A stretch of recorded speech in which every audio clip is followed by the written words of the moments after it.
देख रहे हैं बेबाक आवाज टीवी और मैं हूं आपके साथ सतायत। अब तक की टॉप 10 खबरें देखते हैं।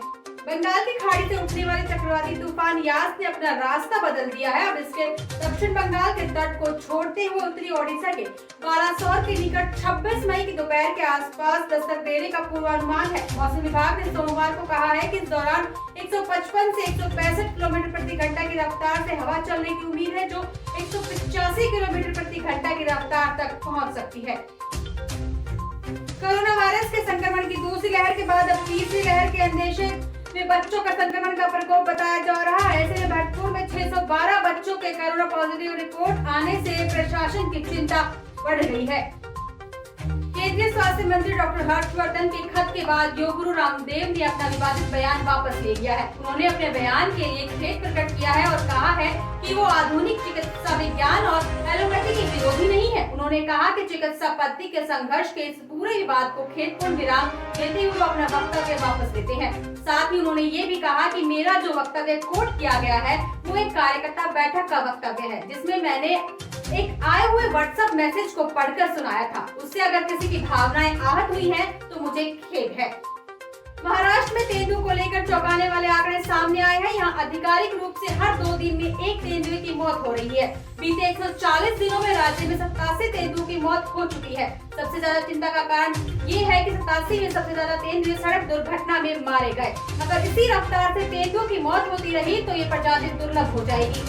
कोरोना वायरस से ठीक हो रहे मरीजों में ब्लैक फंगस पांव फंसा रहा है। इसी बीच व्हाइट फंगस होने का भी पता चला है और अब देश में येलो फंगस का मामला सामने आया है। ये केस उत्तर प्रदेश के गाजियाबाद में मिला है। डॉक्टरों की माने तो येलो फंगस ब्लैक फंगस और व्हाइट फंगस से कहीं ज्यादा खतरनाक है। डॉक्टरों ने बताया कि ये पहली बार है जब ये किसी इंसान में मिला है। येलो फंगस जिसमें मिला है उनकी उम्र 45 साल है और कुछ दिन पहले ही कोरोना से ठीक हुए हैं। बीजेपी सांसद निशिकांत दुबे ने लोकसभा अध्यक्ष ओम बिरला को पत्र लिखकर आरोप लगाया है कि कांग्रेस नेता शशि थरूर को संसद के सूचना और प्रौद्योगिकी समिति के अध्यक्ष के तौर पर अपने पद का इस्तेमाल केंद्र सरकार की छवि खराब करने के लिए कर रहे हैं। समिति के सदस्य दुबे ने पत्र में टूल किट मुद्दे पर केंद्र सरकार के बारे में की गई थरूर की हालिया टिप्पणियों का भी जिक्र किया है।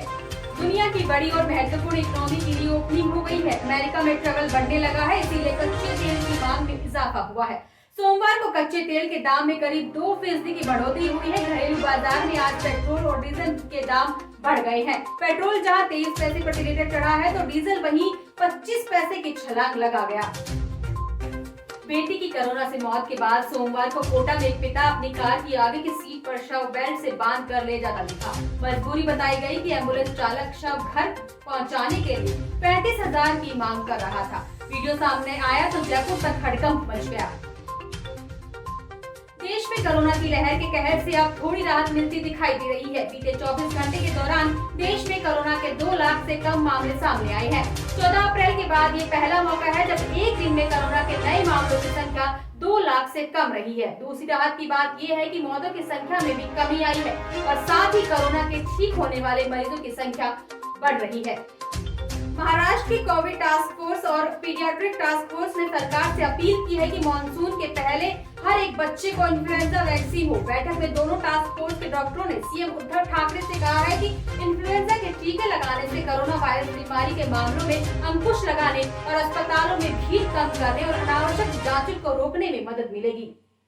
इसी के साथ मुझे दीजिए इजाजत। नमस्कार।